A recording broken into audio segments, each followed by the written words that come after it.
안녕하세요. 저는 어느덧 예순을 바라보고 있는 50대 여성입니다. 요즘 젊은 사람들 보면 참 부러워요. 시댁이 뭐라고 하면 바로 연을 끊는다고 하던데 저 땐 그게 쉽지 않았거든요. 이혼보다는 도주를 선택했던 어려운 시대였죠. 오늘 저는 제가 도주를 해야 했던 이야기, 그리고 다시 돌아가야 했던 이야기를 들려드리려고 해요.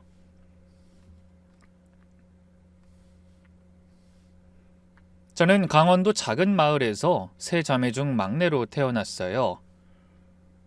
큰언니는 공부를 잘해서 일찍 간호사가 되어 서울로 올라갔고, 작은 언니는 20살에 옆 동네 부잣집 아들하고 시집가 일찍이 어린 저만 덩그러니 집에 남아 있었죠. 당시 아버지는 과수원을 하셨는데 매년 사과 농사를 열심히 일궈서 남은 세 식구를 담당하셨죠. 그래도 막내딸이라고 엄청 예뻐해 주셨던 기억이 나네요.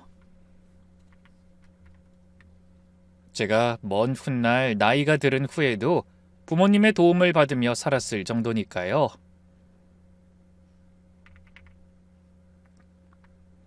저는 고등학교를 졸업하고 뭘 할까 고민이 많았어요. 공부는 언니들만큼 못했고, 그렇다고 집에서 놀 수도 없었거든요. 그러다 대학을 졸업 후에 동네 은행에서 직원을 뽑는다기에 시험 봤는데 붙은 거예요. 그때만 해도 여자가 은행원이면 안정적이고 단정한 선망의 직업이었거든요. 그만큼 흔한 직업이기도 했지만요. 우리 막내가 농협 다닌다니까 동네 아줌마들이 다 좋겠다며 부러워해. 혼처도 줄을 설 거야. 엄마가 이렇게 자랑스러워 하시던 모습이 아직도 눈에 선하네요.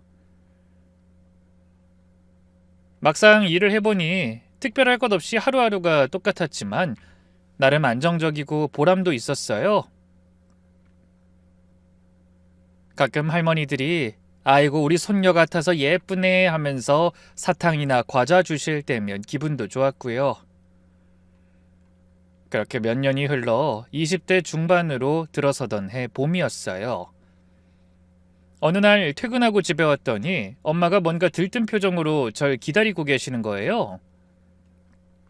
막내야, 큰언니한테 전화 왔었다. 이번 주말에 집에 오겠대. 왜요? 무슨 일 있어? 좋은 일이지 뭐. 너도 이제 시집갈 나이잖아. 아, 또 선본다는 얘기구나 싶었죠. 그전에도 몇 번 선을 봤는데 다 마음에 안 들어서 거절했거든요. 주말이 되고 친정으로 언니 둘이 함께 찾아왔어요. 막내야, 이번엔 진짜 괜찮은 사람이야. 큰언니가 이렇게 말했어요. 옆에 있던 작은 언니도 거들었죠. 맞아. 시내에서 전파상 한다는데 장사도 잘 되고 무엇보다 성실하고 사람이 참 순하대. 또 선보라는 거야? 난 아직 결혼 생각 없다니까. 뭐가 생각이 없어. 벌써 조금 있으면 30 다 되는데. 이 동네에서 너보다 늦게 시집 가면 다들 노처녀라고 수군댄다. 결국 저는 언니들 성화에 못 이겨서 바로 다음날 선을 보기로 했어요. 동네 찻집에서 만나기로 해서 기다리는데 그 남자가 들어오더군요. 그래도 생각보다 나쁘지 않더라고요. 저는 사실 동네에서 만나면 너무 구수하거나 너무 순박한 남자가 나올 거라고 생각했는데 키가 훤칠하게 크고 하얗고 단정한 인상에 말도 조근조근 잘하는 남자더라고요. 무엇보다 저를 굉장히 조심스럽게 대하는 게 느껴졌어요. 은행에서 일하신다고 들었습니다. 대단하시네요. 뭐가 대단해요. 그냥 동네에 있는 은행인걸요. 아니에요. 요즘 같은 때 안정적인 직장 다니는 게 얼마나 중요한데요. 저도 아직 어려서 그런지 뭐든 쉽지 않네요. 겸손하게 말하는 게 호감이 갔어요. 말은 그렇게 해도 꽤나 성실하게 살고 있는 것도 좋았어요. 언니들한테 들었을 땐 그 사람이 하던 전파상이 시내 중심가 건물에 있어 장사도 꽤 잘 된다고 했거든요. 그 시절엔 텔레비전이나 라디오, 카세트 같은 거 고장나면 다들 전파상 찾아갔으니까 먹고 살만했죠. 처음엔 어색했지만 몇 번 더 만나면서 조금씩 마음이 열렸어요. 그 사람은 제 퇴근 시간 맞춰서 은행 앞에 기다렸다가 집까지 데려다주고 주말엔 시내 구경도 시켜주고 가끔은 맛있는 거 사주면서 만남을 이어갔죠. 그땐 참 행복했어요. 이 사람이라면 평생 함께해도 좋겠다 싶었거든요. 근데 만나기 시작한 지 석 달쯤 됐을 때였나? 어느 날 저녁 먹고 있는데 그 사람이 갑자기 조심스럽게 말을 꺼내더라고요. 우리 어머니가 당신 한번 보고 싶어 하시는데 시간 되면 이번 주말에 집에 한번 올 수 있을까? 벌써? 우리 아직 그런 사이는 아닌 것 같은데. 알아, 좀 이르단 거. 근데 우리 어머니는 몇 년 전에 아버지가 돌아가신 후로 줄곧 혼자 계셔서 많이 외로워하시거든. 사실 어릴 적부터 날 거의 혼자 키우다시피 하셨고 그래서 내가 누구 만나는지 궁금해하시는 것 같아. 당신만 괜찮으면 가볍게 식사 자리 한번 마련하고 싶어. 그 말 듣고 뭔가 짠한 마음이 들었어요. 어머니 혼자 계시느라 그리고 지금까지 아들 키우느라 얼마나 외롭고 고생하셨을까 싶어서요. 순진했던 그 당시에 저는 결국 제안을 승낙하고 다음 주말에 그 집을 방문하기로 했죠. 토요일 오후에 남편이 데리러 와서 시댁으로 갔어요. 보니까 생각보다 큰 한옥집이더라고요. 대문 들어서니까 시어머니가 마당에서 기다리고 계셨어요. 나이는 50대 초반쯤 되어 보이셨는데 단정하게 차림과 한껏 올린 머리가 인상적이었죠. 어머, 이게 누구야? 우리 며느리 될 사람이 어쩜 이렇게 예쁘고 복스럽게 생겼지? 그래도 첫 만남부터 되게 살갑게 맞아주셔서 긴장이 좀 풀렸어요. 밝고 쾌활한 분 같아서 다행이다 싶었죠. 집 안으로 들어가니까 상다리가 부러질 것 같은 밥상을 차려놓으셨더라고요. 갈비찜에 잡채, 각종 전이랑 나물 반찬까지도요. 대접받는 기분 제대로였죠. 많이 먹어. 젊을 때 잘 먹어야 나중에 애기 낳고도 고생 안 해. 밥 먹으면서 이런저런 질문을 하시는데 처음엔 그냥 궁금해서 물어보시는구나 싶었어요. 친정이 어디라고 했지? 동네 이름이 뭐야? 여기서 1시간 정도 걸리는 곳이에요. 아, 거기 공기 좋고 물 맑은 데잖아. 좋네. 부모님은 뭐 하시고? 과수원 하세요. 사과 농사하고 계세요. 그래? 부모님 두 분 다 건강하시고? 나이는 어떻게 되셔? 형제는 몇이나 되니? 네, 건강하세요. 저희는 세 자매인데 제가 막내예요. 언니 둘 다 시집 갔고요. 그러자 어머니가 눈을 반짝이면서 물으시더라고요. 언니들은 애를 몇이나 낳았어? 아들이야, 딸이야? 큰언니는 아들 둘 낳았고 작은언니는 딸 하나, 아들 하나 낳았어요. 이번엔 어머니 표정이 확 환해지시더라고요. 아이고, 그래? 자식 잘 낳는 집안이구나. 우리 집안도 대대로 자손이 번창했거든. 물론 지금은... 갑자기 분위기가 무거워지더니 남편이 재빨리 끼어들었어요. 어머니, 옛날 얘기는 그만하시고 과일 좀 드세요. 후식 드셔야죠. 근데 그때부터 어머니는 계속 절 관찰하시는 것 같았어요. 제가 밥 먹는 양, 젓가락질하는 모습, 앉은 자세까지 다 보시는 것 같더라고요. 그러더니 또 물으시는 거예요. 근데 그 친정 어머니는 몇 살에 첫애 낳으셨어? 언니들은 몇 살에 시집 갔고? 어머니는 20대 초반에 큰언니 낳으셨고 언니들은 그쯤 비슷하게 해서 시집 갔어요. 그럼 승연이 너도 빨리 시집 가야겠네. 여자가 늦으면 애 낳기 힘들어. 몸이 좀 약해 보이는데 보약은 먹니? 그땐 몰랐는데 지금 생각해보니 어머니는 은근슬쩍 제 출산 능력을 떠보고 계셨던 거예요. 시집 오면 우리 집에 같이 살았으면 해. 보다시피 우리 집이 좀 크잖아. 이 큰 집에서 나 혼자 사는 게 얼마나 적적한지 몰라. 며느리 들어오면 말벗도 되고 좋지. 아버님이 일찍 돌아가신 후로 혼자 사신다며 어머니는 연신 외로움을 토로하셨어요. 남편은 어머니 옆에서 계속 네, 어머니 말씀이 맞아요. 그럼요, 당연히 모시고 살아야죠. 이런 말만 반복했고요. 아마 그들 머릿속엔 전부 다 계획이 있었던 것 같아요. 그날 집에 돌아오는 길에 그 사람이 물었어요. 우리 어머니 어때? 좀 부담스럽진 않았어? 뭐 사실 그렇긴 했는데 마음은 좋으신 분 같아. 근데 결혼하면 정말 어머니 모시고 살아야 해? 아이, 당연하지. 어머니 혼자 두고 어떻게 나가 살아. 나 키우시느라 얼마나 고생하셨는데. 그 말 듣고 저는 오히려 이 사람은 진심이다. 정말 효자구나 싶었어요. 당시엔 어머니가 좀 부담스럽긴 했지만 나쁜 사람 같진 않았거든요. 무엇보다 남편이 정말 가정적이고 책임감 있는 사람이라는 게 느껴져서 이런 사람이면 나도 잘 챙겨주겠지 싶었죠. 그 후로 결혼 준비는 일사천리로 진행됐어요. 어머니가 빨리 손주 얼굴 보고 싶다 라며 엄청 서두르셨거든요. 저희 부모님은 결혼 인생에서 가장 중요한 일인데 너무 급하게 하는 거 아니냐 라고 걱정하셨지만 전 이미 마음이 기울어 있었어요. 급하게 하다 보니 결혼식도 소박하게 치렀어요. 그래도 그날만큼은 정말 행복했어요. 어머님도 우리 며느리가 제일 예쁘다 라며 동네방네 자랑하고 다니셨고요.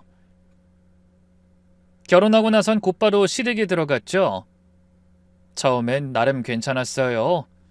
시어머니가 이것저것 챙겨주시고 맛있는 것도 자주 해주시고 아침마다 우리 며느리 잘 잤니? 하면서 안부도 물어봐 주시고요. 근데 문제는 결혼하고 한 달도 안 돼서 시작됐어요. 며느리야, 이거 먹어. 임신하면 입덧 심하다는데 미리 몸 좀 보호해 놔야지. 어머니, 저 아직 임신한 것도 아닌데요. 아직이 뭐야? 결혼했으면 빨리 애를 낳아야지. 특히 첫애는 꼭 아들이어야 해. 우리 집안 대를 이어야 하잖아. 첫째 다 키우고 둘째 곧바로 준비해야 해. 셋 정도가 기본이었으면 하고. 그렇게 매일 아침 한약 따려주시고 좋다는 음식은 다 해주셨어요. 처음엔 그 정성이 고마웠는데 점점 부담스러워지더라고요. 매일 저렇게 아이 얘기를 하시니까요. 애를 원하는 건 알았지만 노골적으로 바라시니까 부담스럽고 어떻게 해야 할지 모르겠더라고요. 특히 이상한 건 미신을 많이 믿으시는 거예요. 오늘은 손 없는 날이니까 이불 빨래 해야 해. 그래야 애가 잘 들어선대. 며느리야, 북쪽 보고 밥 먹으면 복이 들어온대. 특히 아들 복이. 문턱 밟으면 안 돼. 조상님들 노하시면 애기 못 가죠. 처음엔 그냥 어르신이니까 그러시겠거니 했는데 점점 그게 심해지더라고요. 제사 때도 조상님들 노하시면 집안에 우환이 생긴다 라며 새벽 3시부터 일어나 음식 장만하라고 하시고 매달 초하루마다 절에 가서 불공 드리자고 하시고요. 어머니, 저도 일 다니는데 매번 절에 가긴 좀... 일이 뭐가 중요해? 애 낳는 게 더 중요하지. 부처님한테 빌어야 아들 낳지. 남편은 그런 어머니 곁에서 네, 어머니. 알겠습니다, 어머니. 라고만 반복했어요. 정말로 말 잘 듣는 인형처럼 말이에요. 가끔 제가 이건 좀 심한 거 아니야? 라고 물으면 어머니가 원래 그러셔. 다 우리 잘 되라고 그러시는 거야. 참아줘. 결혼 초기잖아. 라고만 했죠. 남편은 정말로 아내까지는 챙기지 못하는 어머니만을 위하는 효자가 맞았던 거예요. 그렇게 결혼하고 6개월쯤 지나니까 시어머니 압박이 본격적으로 시작됐어요.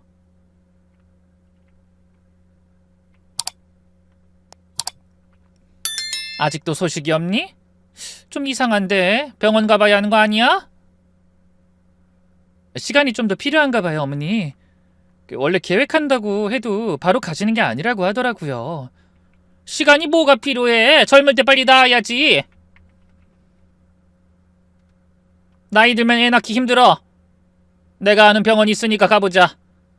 남들은 곧바로 가시는데 이상하잖아. 남편도 거들었죠. 여보, 어머니가 걱정하시잖아. 검사라도 한번 받아보자.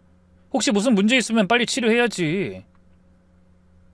하는 수 없이 병원에 갔는데 아무 이상이 없다고 하니까 이번엔 그럼 남편 문제인가? 라며 남편도 검사 받으라고 하시고 정말 그 몇 달 동안 스트레스가 이만저만이 아니었어요. 직장에 출근해도 일이 손에 안 잡히고 집에 오는 게 싫어질 정도였죠. 그러던 어느 날이었어요. 월경이 늦어지고 몸이 안 좋기에 혹시나 해서 임신 테스트기를 사와 해봤거든요. 근데 정말 임신이 맞더라고요. 임신으로 오랫동안 스트레스 받아서 그런지 얼마나 기뻤는지 몰라요. 눈물이 날 정도로 기뻤어요. 드디어 시어머니 잔소리에서 벗어날 수 있다는 안도감도 있었고요. 저는 그 소식을 남편한테 먼저 말했어요. 여보, 우리 아기 생겼어. 정말? 정말이야? 남편이 저를 꼭 안아주면서 너무 기뻐하더라고요. 그리고는 바로 시어머니께 달려갔죠. 어머니, 저희 아기 생겼어요. 시어머니가 날아갈 듯 기뻐하시더라고요. 아이고, 우리 손주. 드디어 우리 집안의 대를 이을 아이가. 며느리야, 잘했어. 정말 잘했어. 정말 기쁘신지 동네방네 자랑하고 다니시고 좋다는 건 저에게 다 사다 주시고 정말 극진하게 대해주셨어요. 마치 예전으로 돌아간 것 같았죠. 매일 우리 손주 잘 크고 있니? 입덧은 안 하니? 하며 물어보시고요. 저도 참 순진해서 그게 절 위한 관심인 줄 알고 어머니의 변한 모습에 다시 마음이 녹더라고요. 그러다 병원 검진 날 남편이랑 같이 갔어요. 시어머니도 따라오시겠다고 했는데 겨우 말렸죠. 근데 병원에서 정말 충격적인 소식을 들었습니다. 의사 선생님이 초음파를 보시더니 눈을 크게 뜨고 다시 확인하시는 거예요. 그러더니 간호사를 부르시더라고요. 이것 좀 봐. 내가 잘못 본 건가? 왜 그러세요, 선생님? 무슨 문제라도 있나요? 제가 불안해하니까 의사 선생님이 웃으면서 말씀하시는 거예요. 아니요, 문제가 아니라 축하드립니다. 새 쌍둥이에요. 네? 새 쌍둥이요? 믿기지 않아서 멍하니 화면을 봤어요. 정말 세 개의 작은 심장이 팡팡팡 뛰고 있더라고요. 자연 임신으로 새 쌍둥이는 정말 드문 일이에요. 10,000명 중 1명꼴도 안 됩니다. 정말 축하드려요. 이건 복권 당첨보다 더 귀한 일이에요. 간호사들도 다 몰려와서 구경하고 우와 대박이다. 뉴스에 나올 일이네. 사모님 정말 대단하세요 하면서 축하해줬어요. 저도 남편도 너무 놀라서 한동안 말이 안 나왔죠. 병원에서 나오면서 남편이 말했어요. 여보, 우리 한 번에 셋이나... 아니, 어떻게 이런 일이 있을 수가 있지? 어머니가 얼마나 좋아하실까? 그러게, 손주 보고 싶다고 그렇게 난리였는데 한 번에 셋이니까 엄청 기뻐하시겠다. 친정에 전화했더니 저희 부모님도 언니들도 다들 난리였어요. 뭐? 새쌍둥이? 우리 막내가? 어머 세상에나, 신문에 나올 일이야. 힘들겠다. 몸조리 잘해야 해. 큰언니는 당장 가서 도와줘야겠다 라며 휴가 내겠다고 했고, 작은 언니도 세상에 이런 일이 있나, 축하해 하면서 벌써부터 아기용품 사겠다고 법석이었죠. 다들 축하하면서도 걱정해 주더라고요. 이제 시어머니께 말씀드리는 일만 남았죠. 전 어머니가 무척이나 좋아하실 거라 생각했어요. 집에 도착하자마자 어머니께 말씀드렸어요. 어머니, 저희가 새 쌍둥이래요. 한 번에 셋이나. 근데 시어머니 표정이 순식간에 굳어지시더라고요. 기쁨이 아니라 충격, 아니 공포에 가까운 표정이었어요. 뭐? 3개? 한 번에 3개를? 네, 의사 선생님이 정말 드문 일이라고 축복이라고 하셨어요. 자연 임신으론 거의 기적이래요. 시어머니가 휘청거리시더니 의자에 주저앉으셨어요. 이게 무슨 3개라니. 이게 무슨 징조야? 말도 안 돼. 목소리가 떨리시더라고요. 어머니 왜 그러세요? 손주가 한 번에 3이나 생긴다는데 좋은 거 아닌가요? 넌 모르겠지만 예부터 한 번에 많은 영혼이 내려오면 집안 기운이 약해진다고 했어. 감당할 수 없는 복을 받으면 오히려 화가 된다고. 이건 분명 불길한 징조다. 불길한 징조야. 그날부터 시어머니의 태도가 완전히 달라졌습니다. 제 인생이 지옥으로 변하기 시작한 거죠. 어느새 동네 사람들도 소식 듣고 다들 몰려와서 축하해줬어요. 아이고, 이 집은 완전 복 터졌네요. 한 번에 3이라니 기가 막히네. 텔레비전에도 나올 수 있겠는데. 이런 말들 하면서 부러워했죠. 근데 유독 시어머니만 반응이 다른 거예요. 어느 날 집에 돌아오니 시어머니가 안방에 불을 안 켜고 어둠 속에 앉아 계셨어요. 제가 말을 걸자 갑자기 이상한 말씀을 하기 시작하셨어요. 옛날 우리 동네에 쌍둥이 낳은 집이 있었는데 그 집이 완전 풍비박산이 났어. 아버지가 사업 실패하고 어머니는 암에 걸려 죽고 쌍둥이 중 하나는 교통사고로. 어머니, 그건 그냥 우연의 일치일 뿐이에요. 요즘 세상에 그런 게 어딨어요. 우연?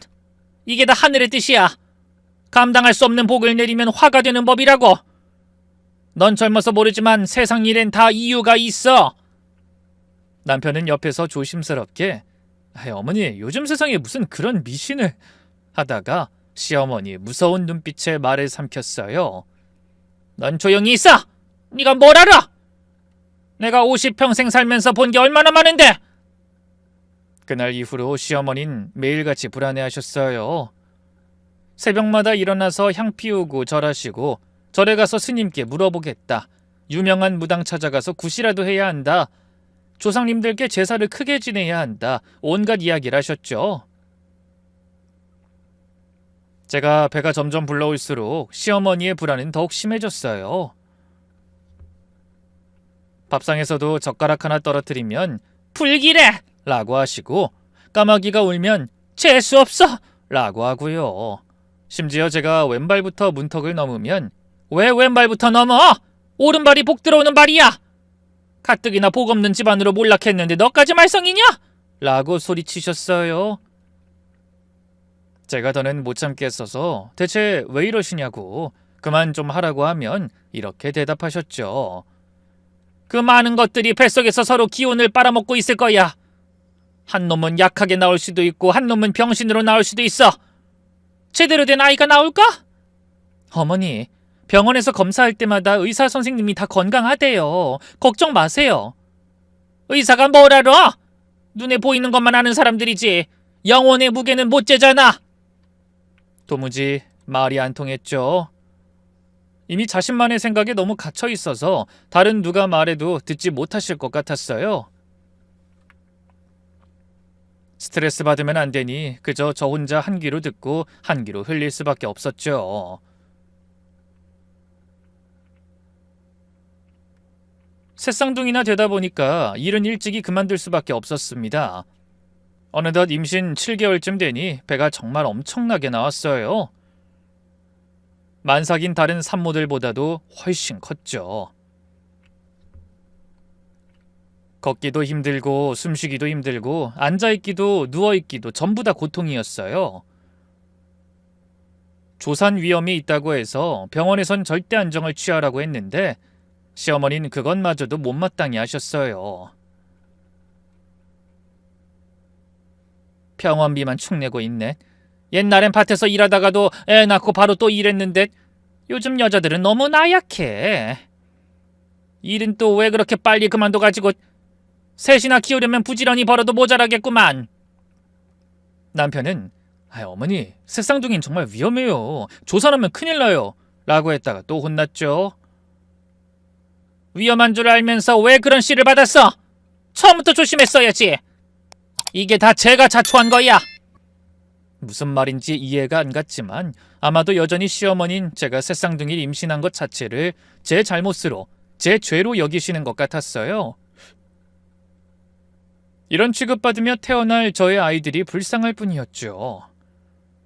근데 더욱 서러운 건 계속 그렇게 세뇌식으로 불길하다, 불안하다, 기운이 안 좋다는 말을 들으면서 남편도 점점 어머니 편을 든다는 거였어요. 왜 하필 이 아이들이 우리한테 왔을까? 셋을 한 번에 키우려면 돈도 많이 들 텐데. 차라리 차례대로 나왔으면 좋았을까? 계속 이런 말을 혼자 하더라고요.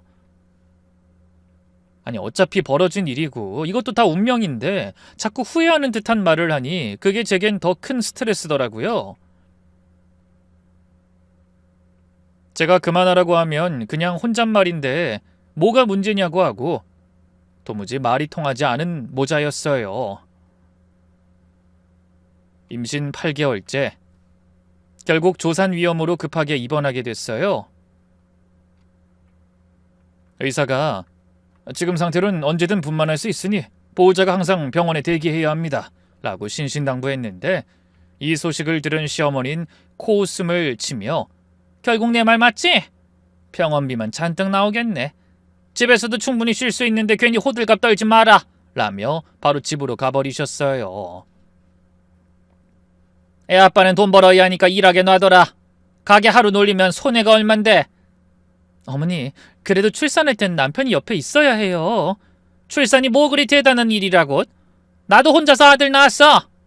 네 시아버진 논에 계셨고. 결국 진통이 시작됐을 때도 전 혼자였어요. 새벽 3시에 갑자기 배가 규칙적으로 아프기 시작했는데 너무 무서웠어요. 간호사가 달려와서 보호자 연락 안 하세요? 곧 수술 들어가야 할 것 같은데? 라고 물었죠. 당시 제 보호자로 시어머니가 등록돼 있어서 어머니한테 연락이 갔거든요.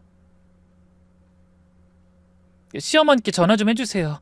남편 좀 보내달라고요. 제발요. 간호사가 전화했는데 돌아온 대답이 기가 막혔어요.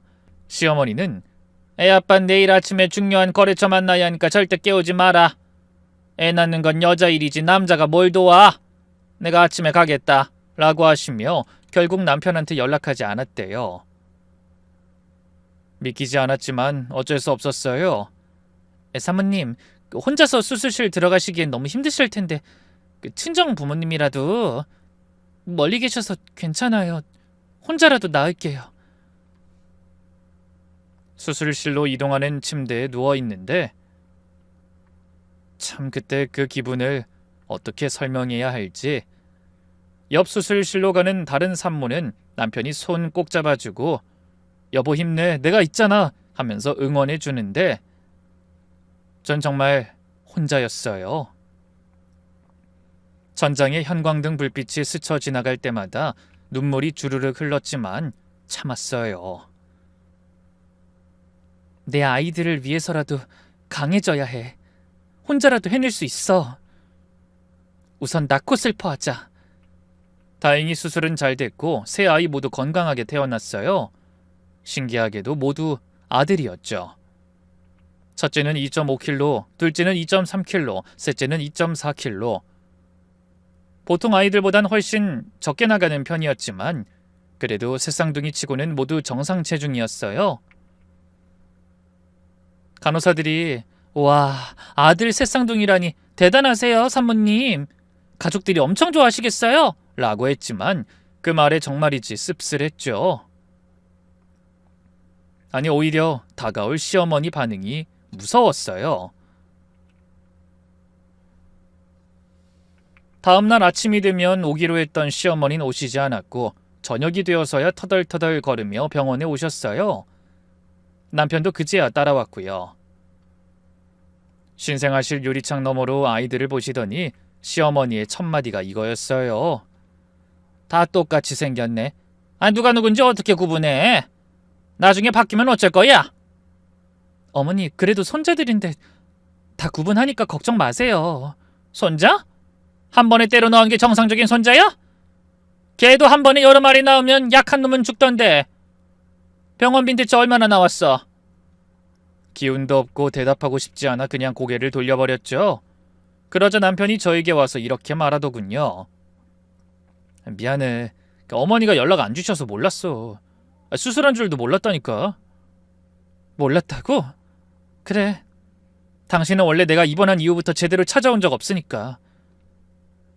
한 번도 궁금하지 않았어? 이렇게 될 거라고 예상은 못한 거야?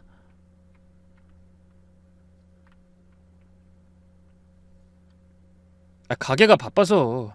어머니가 다 알아서 잘하신다고 해서. 괜찮지? 괜찮아 보여?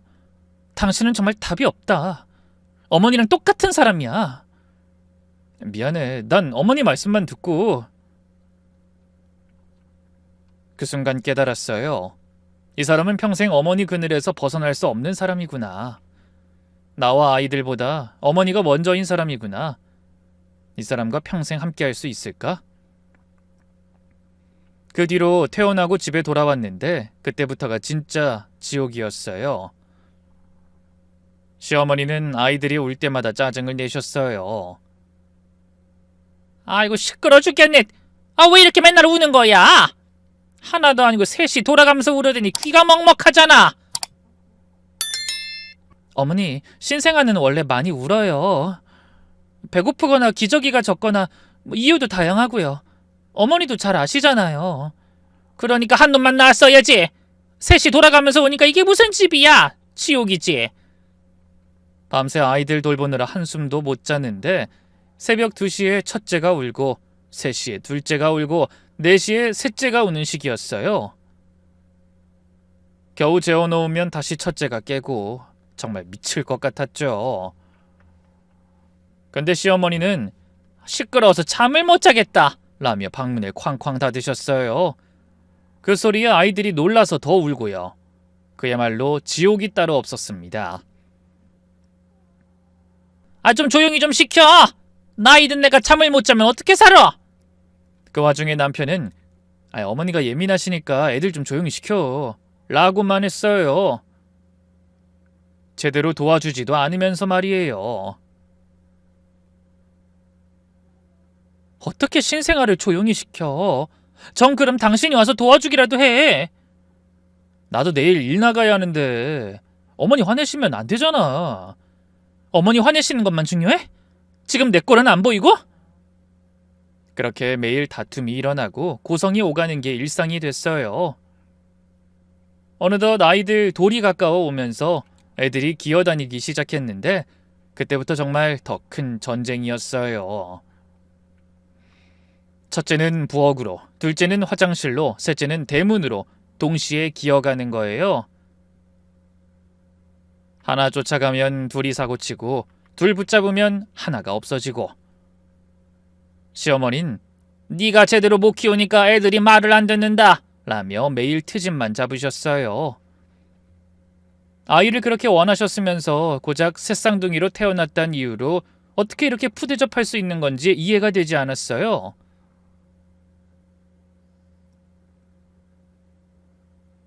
그러던 어느 날 저녁 아이들이 다 잠든 후에 저는 더 이상 참을 수가 없어 시어머니께 말씀드렸어요.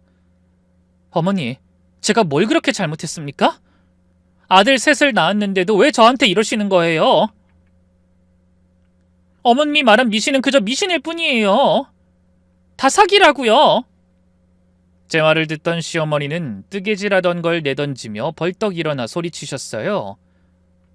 네가 우리 집안에 불행을 가져왔어. 한 번에 셋이나 낳는 게 정상이야? 이게 복이야? 재앙이지. 남들은 다 축하한다고 하는데 왜 어머니만 저한테 이러시냐고요. 그리고 이미 낳은 걸 저더러 어쩌라는 거예요. 지금 재앙을 만드는 건 어머님이란 생각 못하세요? 눈물이 왈칵 쏟아졌어요. 그간 하고 싶던 말을 쏟아내니 속이 시원하면서도 정말 서럽더라고요. 그럼 지금 내가 재앙을 만들고 있단 거냐? 그게 네 본심이었지? 그래, 너 같은 년이 무슨 복이 있다고 한 번에 셋씩이나 낳겠냐? 이건 분명 안 좋은 징조야. 우리 집안 망하게 생겼어. 잘못 굴러온 돌 하나 때문에. 어머니가 손자보고 싶다고 해서 결혼한 거고 원하는 대로 손주를 낳은 것뿐이에요. 어머님 입맛대로 아이를 낳을 순 없는 거라고요. 제가 항변하자 시어머니는 얼굴이 벌겋게 달아올라 더 크게 화를 내셨어요. 말 대답까지 하니? 내가 원한 건 정상적인 손자지 이런 괴물들이 아니야. 괴물이란 말에 가슴이 찢어지는 것 같았어요. 제 아이들을 괴물이라고 하다니. 남편을 봤는데 고개만 숙이고 있더라고요. 이젠 말리지도 않고 자기도 힘들다는 것처럼 얼굴을 감싸는 모습을 보니 참으로 기가 차더군요. 여보, 당신도 그렇게 생각해? 우리 아이들이 괴물이라고? 아니, 그게 아니라 어머니가 놀라셔서 그러시는 거야. 놀란 게 벌써 1년이 넘었는데도 이 반응이 지금 정상이라는 거야? 그날 밤부터 시어머니와 저는 매일같이 싸웠어요. 이대로 참으면 제가 엄마로서 자격을 잃는다고 생각했거든요. 아침에 일어나 애들 울음소리 때문에 못 살겠다 라고 하면 저도 어머니 목소리가 더 시끄러워요 라며 싸우고, 점심때는 분유값 기저귀값이 얼마나 드는데 라고 하면 저도 돈이 그렇게 아까우면 어머님이 식사량을 줄이시라고요 라고 싸웠죠. 그리고 저녁에는 이 집안 망하게 생겼다 라고 하면 이미 망한 집안이에요 라며 저도 똑같이 저주 같은 말을 했죠. 제가 대들자 분이 안 풀리시는지 어느 날은 정말 끔찍한 말씀까지 하셨어요. 차라리 큰 놈 하나만 우리가 키우고 나머진 보육원에라도 내보내버려. 아무리 봐도 셋은 너무 많다. 어머니, 그게 무슨 말씀이세요? 제 자식을 어떻게 보육원에 보내요? 그럼 둘은 네가 데리고 나가든지 해. 하나면 충분한데 왜 셋씩이나... 그 말을 듣고 전 결심했어요. 무슨 일이 있어도 제 아이들은 제가 지켜야겠다고. 그날 밤 저는 시어머니와 크게 싸웠어요. 거의 몸싸움 직전까지요. 내 새끼들 건드리면 정말 가만 안 둘 거예요? 뭐? 네가 감히 시어머니한테 대들어? 이 집은 내 집이야. 대들든 말든 내 아이들은 내가 지킬 거예요. 어머니한테 맡길 수 없어요. 그래, 그럼 네가 다 데리고 나가. 내 눈앞에서 당장 사라져. 남편이 중간에서 말리려 했지만 시어머니는 단호했어요. 넌 조용히 있어. 인연이 우리 집안 완전히 망치기 전에 내보내야 해. 저 불길한 것들과 함께. 그날 밤 남편은 남은 일을 해야 한다며 도망치듯 가게로 가버렸어요. 저는 아이들 옆에서 밤새 울었죠. 어떻게 이럴 수가 있을까? 우리도 가족인데 이해하려 해도 할 수 없으니 이젠 포기하자. 근데 다음날 새벽 5시 시어머니가 방문을 벌컥 열고 들어오셨어요. 짐 싸! 그리고 큰애만 놔두고 나머지 둘은 데리고 당장 나가라. 뭐라고요? 나가라고요? 지금 저희 쫓아내시는 거예요? 싫으면 셋 다 데리고 꺼져. 당장 선택해. 하나 두고 갈래? 다 데리고 갈래? 우린 네 짐을 덜어주는 거다. 애 아빠도 이 사실 알아요?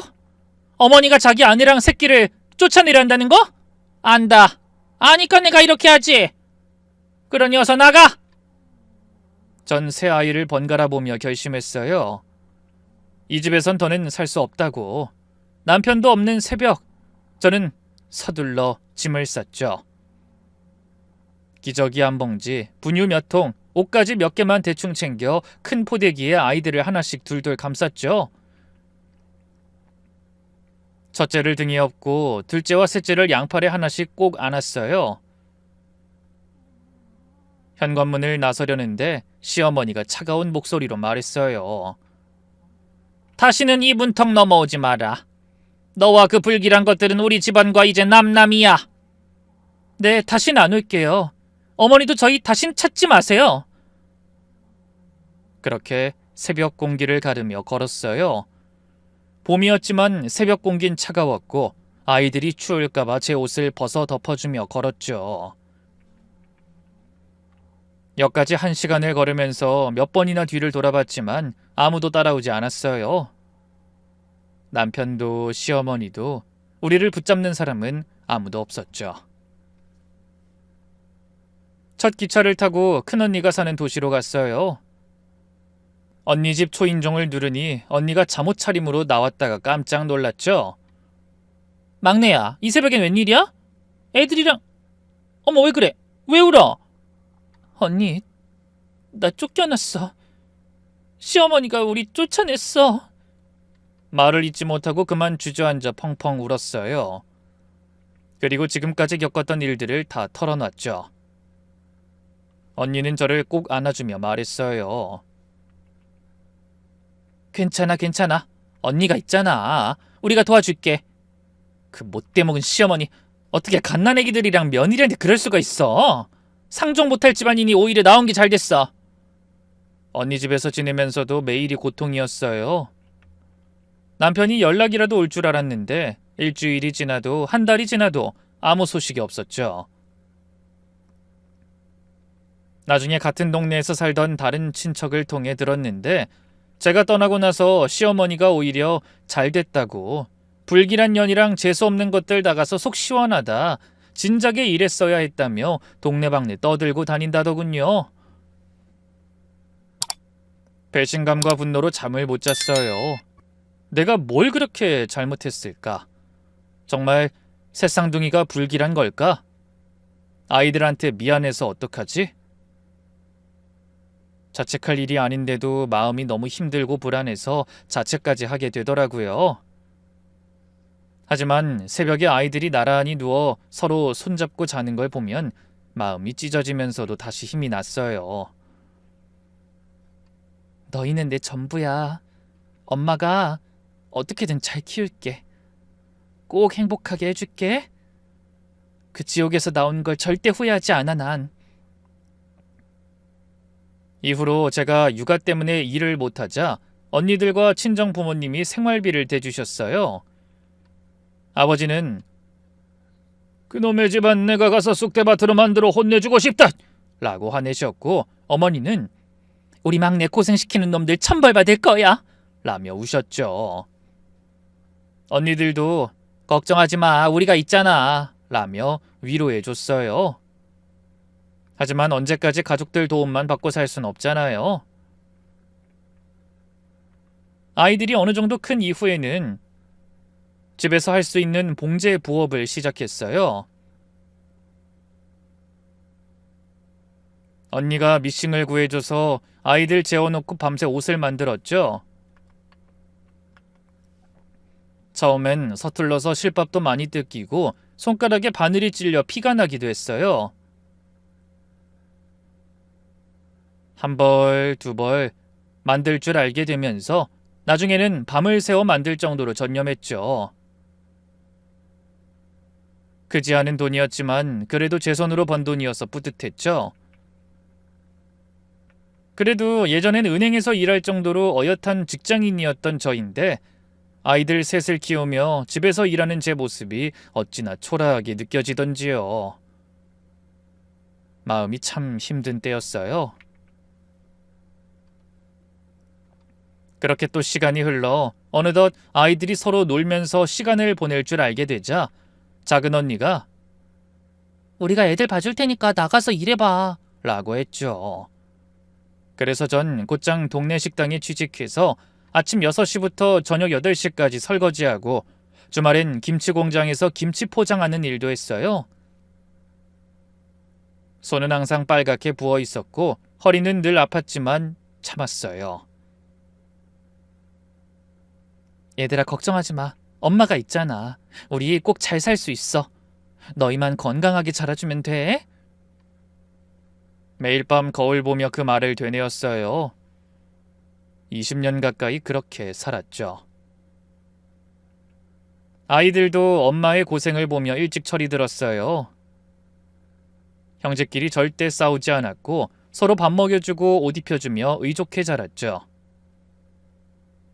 지금 생각하면 그때가 가장 힘들면서도 가장 소중한 시간이었던 것 같아요. 눈물 날 정도로 고맙던 가족들의 정도, 가난했지만 우리 넷이 똘똘 뭉쳐 세상과 싸웠던 그 시절도 가끔 그리워요. 세월이 훌쩍 흘러 아이들이 모두 성인이 됐어요.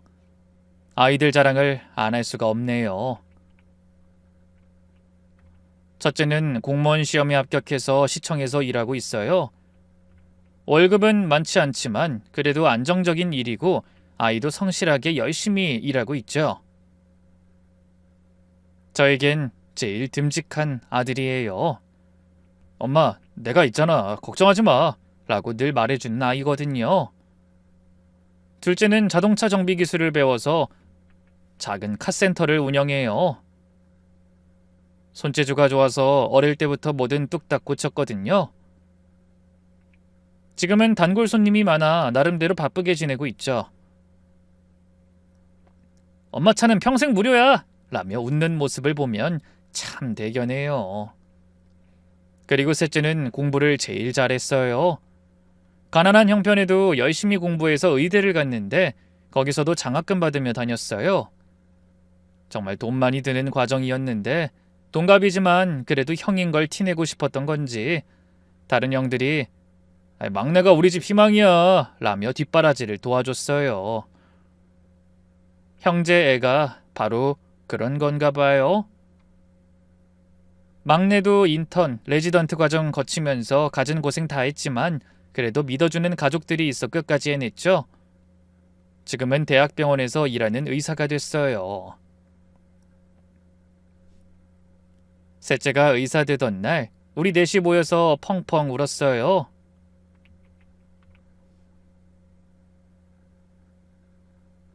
엄마, 이제 고생 끝이야. 우리가 엄마 호강시켜줄게. 라며 아이들이 절 안아줬어요. 그때 처음으로 이제 정말 다 컸구나. 그간의 고생과 노력이 정말 보람이 있다. 이렇게 어엿한 어른이 되다니 싶었죠. 그 이후엔 각자 결혼도 했어요. 다들 결혼을 좀 일찍 한 편이거든요. 며느리들도 다 착하고 저를 잘 따라요. 명절마다 어머니 저희가 있잖아요. 편하게 계세요. 라고 말해주는 게 얼마나 고마운지 몰라요. 어린 손주들도 여럿 생겨서 이젠 어느덧 진짜 대가족이 됐죠. 그러던 어느 날 이상한 일이 있었어요. 우체통을 보니 낯선 편지 한 통이 들어있더라고요. 보낸 사람 이름을 보니 시어머니였어요. 30년 만에 온 편지였죠. 제 주소를 어떻게 알고 보낸 건진 모르겠는데 아마 최근에 제 주소를 알아낸 것 같았어요. 손이 떨려서 한참을 들고만 있다가 겨우 열어봤죠. 며느리에게 내가 큰 잘못을 했다. 이제 와서 무슨 말을 해도 용서받기 어렵겠지만 죽기 전에 한 번은 사과하고 싶었다. 새쌍둥이 손자들이 잘 자랐다는 소문 들었다. 내가 얼마나 어리석었는지 이제야 깨닫는다. 부디 한 번만 만나줄 수 없겠니? 편지를 읽고 나서 며칠 동안 잠을 못 잤어요. 분노와 서러움이 동시에 밀려왔죠.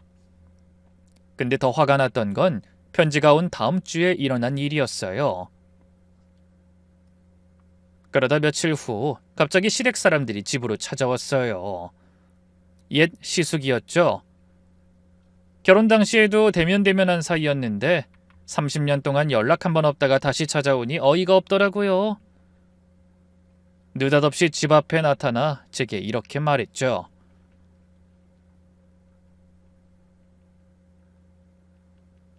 재수씨 오랜만이네요. 네, 오랜만이네요. 아주버님.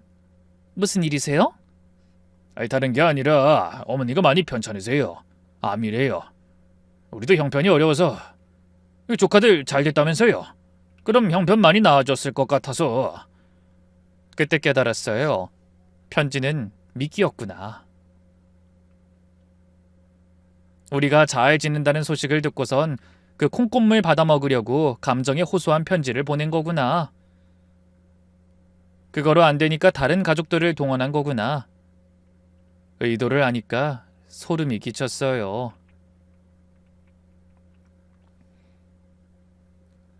30년 전에 절 쫓아낼 땐 다들 어디 계셨어요? 제 물음에 시숙이 뻔뻔한 얼굴로 말했어요. 아이, 그땐 어머니가 좀 심하셨지. 하지만 가족이잖아요. 피는 못 속여요. 가족? 저와 제 아이들을 괴물 취급하고 쫓아낸 게 가족이에요? 아이, 재수씨, 과거는 과거예요. 사람은 살리고 봐야 하지 않겠어요? 조카들이 여유가 되면 할머니 병원비 정도는. 나가세요. 난 죽으라고 떠밀어 놓고 사람은 살리고 봐야 하지 않겠냐고요? 당장 안 나가시면 경찰 부를 거예요? 그러자 시숙이 버럭 화를 냈어요.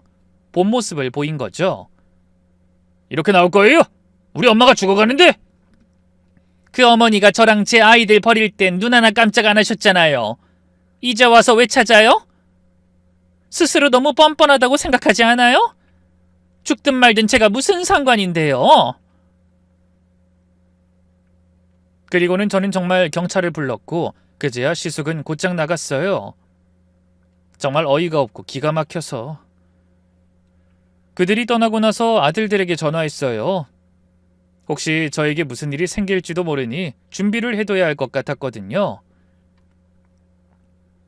제 말에 첫째가 엄마, 우리가 가서 정리할게 라고 했지만 그건 확신할 수 없는 일이었죠. 그러다 큰언니 만나러 가던 날이었어요. 우연히 예전에 시댁 근처를 지나는데 어떤 아주머니가 제 팔을 붙잡더라고요. 혹시 승연씨? 돌아보니 예전에 시댁 동네에 살던 김씨 아주머니였어요. 30년 전 절 그나마 동정적으로 봐주고 도움을 주던 몇 안 되는 사람이었죠. 어머, 김씨 아주머니. 정말 승연씨가 맞네. 세상에 이렇게 만나다니. 여긴 어쩐 일로 왔어요? 일이 있어서 우연히 들른 거예요. 그간 잘 지내셨어요? 제가 밝게 인사하자 김씨 아주머니가 제 손을 꼭 잡았어요. 그때 그 일 정말 속상했어요. 동네 사람들 다 시어머니가 너무했다, 노망났다 수군거렸는데 겉으로는 아무도 말 못했죠. 건드리면 워낙 더 난리칠 거라니까. 그랬군요. 새쌍둥이 아들들 잘 있어요? 다들 걱정했는데. 네, 잘 컸어요. 다들 자기 일도 하고 결혼도 해서 아이도 낳았어요. 김씨 아주머니 눈이 휘둥그레졌어요. 세상에, 혼자서 그 아이들을 그렇게 키우셨다니 대단하세요. 그리고 아주머니가 주위를 살피더니 저에게 작게 말했어요. 시어머니가 요즘 인생 잘못 살았다면서 후회한다고 떠들고 다닌대요. 동네 사람들한테 며느리 잘못 쫓아냈다고, 복을 제 발로 찼다고. 근데 이제 와서 무슨 소용이겠어요? 뻔뻔해도 그렇게 뻔뻔할 수가. 그러게요. 그리고 남편분 가게 망하고 나서 완전히 폐인된 건 아세요? 술만 먹고 아픈 어머니한테 기대 살고 동네 사람들이 다 욕해요. 처자식 버림 벌 받는다고. 그 말을 듣고 씁쓸했어요. 복수하려고 한 건 아니었는데 결과적으로 그들이 스스로 무너진 거였죠. 그 이야기를 듣고 몇 달 후였어요. 집에 왔는데 현관 앞에 누군가 서 있더라고요. 해가 져서 잘 안 보였는데 가까이 가니까 심장이 쿵 내려앉았어요. 30년 만에 본 남편이었어요. 머리가 하얗게 새고 얼굴은 주름투성이었죠. 예전에 그 반듯했던 모습은 온데간데 없었어요. 김씨 아주머니가 말했던 바로 그 페인 그 자체였죠. 차례대로 집을 찾아오네. 저번에 아주버님 찾아오고 어머님이 편지까지 보내더니 왜 이렇게 귀찮게 해? 내가 알려준 거야.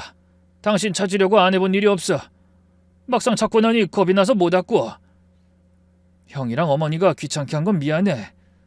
남편이 무릎을 꿇었어요. 한겨울도 아닌데 손이 떨리더라고요. 여보, 아니, 당신한테 부탁하고 싶어서 왔어. 어머니가 암이야. 수술비가 몇 천만 원이나 된대. 내가 지금 형편이 안 좋아서 제발 좀 도와줘. 지금 와서 무슨 말이야? 가게가 망하고 나서 지금은 일용직 막노동으로 겨우 먹고 살아. 내 힘으로는 어머니 병원비 감당하기가 도저히... 그 순간 온갖 감정이 밀려왔어요. 분노, 서러움, 허탈함. 하지만 이상하게도 불쌍하다는 생각은 안 들더라고요. 애들이 잘 됐다며. 다 자기들 밥벌이는 충분히 할 테니 조금만 힘 모으면 돈 금방 마련할 수 있을 거야. 제발 어머니 좀 살려줘. 나도 잘못했어. 그때 널 지켜주지 못해서 미안해. 미안하다는 말이 30년 만이라니 웃음이 나왔어요. 쓴 웃음이었죠. 뻔뻔해도 유분수지. 지켜주지 못해 미안해? 아니, 못한 게 아니라 안 한 거잖아. 당신은 한 번도 날 지켜준 적 없어. 늘 등신처럼 어머니 옆에 찰싹 달라붙어 있느라 날 봐준 적 없잖아. 사과할 필요 없으니까 나가. 내가 집에서 쫓겨나던 날 이후로 한 번도 연락 없다가 이제와 이러는 모습 본 거 구역질 나니까. 제가 악을 쓰며 소리치자 남편은 힘없이 나갔죠. 그 모습을 보니 묵은 감정이 내려가면서도 눈물이 나더군요. 그날 저녁 아들 셋을 불러 모았어요. 이제는 진실을 알아야 할 때가 온 거죠. 식탁에 둘러앉아 그동안 숨겼던 이야기를 다 털어놨어요.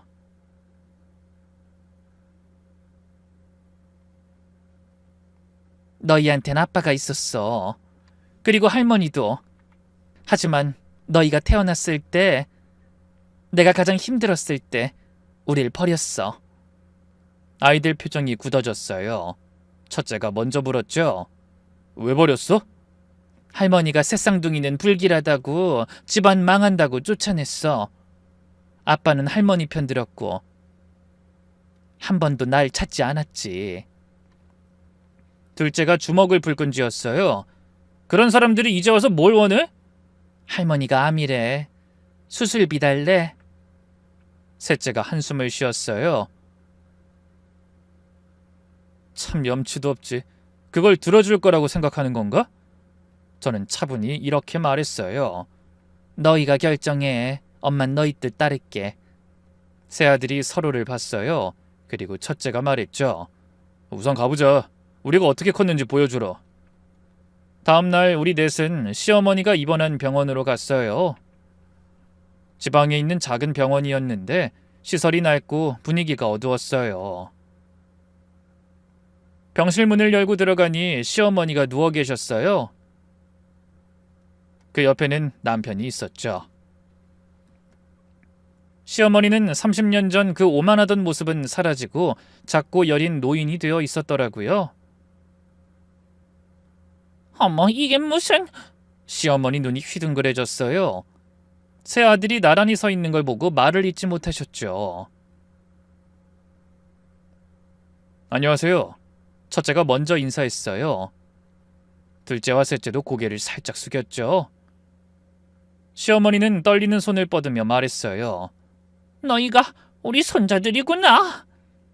남편이 옆에서 얘들아, 아빠야. 할머니가 많이 아프셔. 그간 손자들을 엄청 찾았는데... 라고 했지만 아들들은 무표정했죠. 손자라고 부르지 마세요.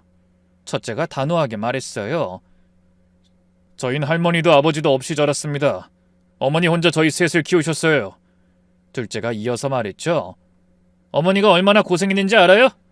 하루 종일 밖에서 일하고 갖은 애를 쓰며 살아오셨어요. 그쪽들이 버린 우리를 키우려고요. 그러자 시어머니가 울기 시작했어요. 내가 잘못했어. 그때 내가 미쳤었어. 용서해다오. 용서요? 저희를 괴물이라고 하셨다면서요. 불길하다고 쫓아내셨고요. 남편이 무릎을 꿇었어요. 아빠가 잘못했다. 너희와 엄마를 지켜주지 못해서. 이제 와서 그런 말씀 마세요. 30년이나 지났잖아요. 너무 늦었어요. 다신 엄마 찾아오지 마세요. 그땐 남보다 못할 사이가 될 겁니다. 아들들이 경고를 하고 나가려고 하자 제가 말했어요. 잠깐, 나 혼자 얘기 좀 하고 갈게. 아들들이 먼저 나가고 병실은 저와 시어머니, 남편만 남았어요. 어머니, 30년 전 그날 기억하세요? 시어머니가 고개를 끄덕였어요. 한 번에 많은 영혼이 내려오면 집안 망한다고 하셨죠. 어머니 말씀 맞았네요. 무슨... 저희가 떠나고 나서 남편 가게 망했잖아요. 어머니도 이렇게 되셨고. 반면에 저희는 어떤가요? 제가 불길하다던 그 아이들과 함께 있었는데도 이렇게 잘 살고 있어요.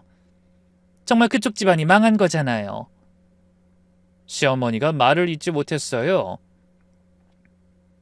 어머니가 그토록 원하던 손자들이었는데 어머니가 먼저 버리셨죠. 어머니가 버린 그 괴물들이 어엿하게 커서 엄마를 이렇게 아끼는 멋진 어른이 됐어요. 내가 잘못했어. 이제 와서 후회해도 늦었어요. 어머니가 저와 제 아이들에게 준 상처는 이렇게 갚는 걸로 할게요. 남편을 바라봤어요. 여전히 고개를 숙이고 있더군요. 당신도 마찬가지야. 아내와 자식을 버린 남자가 무슨 아버지야? 다신 우리 앞에 나타나지 마. 아이들한테도 연락하지 마. 여보, 그렇게 부르지 마. 우린 30년 전에 끝났어. 이혼 서류 보낼 테니까 작성해. 긴 별거는 이제 끝내야지. 병실을 나오려는데 시어머니가 울먹이며 말했어요. 애미야, 제발! 전 돌아보지 않고 말했죠. 이게 제 복수예요. 어머니가 놓친 보물이 얼마나 값진지 평생 후회하면서 사세요. 병원을 나와 아들들과 함께 걸었어요. 첫째가 제 손을 잡았죠. 엄마 괜찮아? 응, 오히려 시원해. 둘째가 웃으며 말했어요. 우리가 좀 세게 나갔나? 아니야, 딱 적당했어. 셋째가 말했죠. 사실 엄마 마음이 걱정됐어. 괜히 마음의 짐을 남기는 걸까봐. 아니야, 너흰 충분히 잘했어. 그게 뭐든 나에겐 늘 대견하고 자랑스러운 아이들이야. 그날 이후로 1년이 지났어요. 남편과 시어머니가 어떻게 됐는진 모르겠어요. 한 번쯤 소식이 궁금해서 수소문해 봤더니 시어머니는 집으로 돌아갔고 남편은 여전히 막노동하며 근근히 산다고 하더군요. 아마 모자가 쓸쓸한 말년을 보내고 있겠죠. 아주 가끔 내가 너무 모질게 대했나 싶을 때도 있어요. 그래도 한때는 가족이었는데 말이죠. 그럴 때마다 아들들이 와서 위로해줘요. 엄마, 그 사람들이 먼저 우리를 버렸어. 엄만 잘못한 거 없어. 맞아, 우리가 잘 사는 게 최고의 복수야. 엄마가 우리 지켜준 것처럼 이젠 우리가 엄마 지킬게. 그 이후로 아이들은 더더욱 자기 일을 확장해갔고 각자의 가정을 잘 꾸리고 있어요. 명절마다 온 가족이 모이면 집이 북적북적해요. 어린 손주들이 귀여운 얼굴로 할머니 사랑해요. 할머니가 최고야. 라고 할 때면 정말 행복해요. 이 모습을 보려고 내가 여태껏 버텨낸 거구나 싶을 정도로요. 이제 30년 전 그날의 상처는 많이 아물었어요. 아니, 오히려 그 일이 있었기에 더 강해질 수 있었던 것 같아요. 시댁은 우릴 버렸지만 덕분에 전 제 힘으로 아이들을 키웠고 아이들은 더 단단하게 자랐으니까요.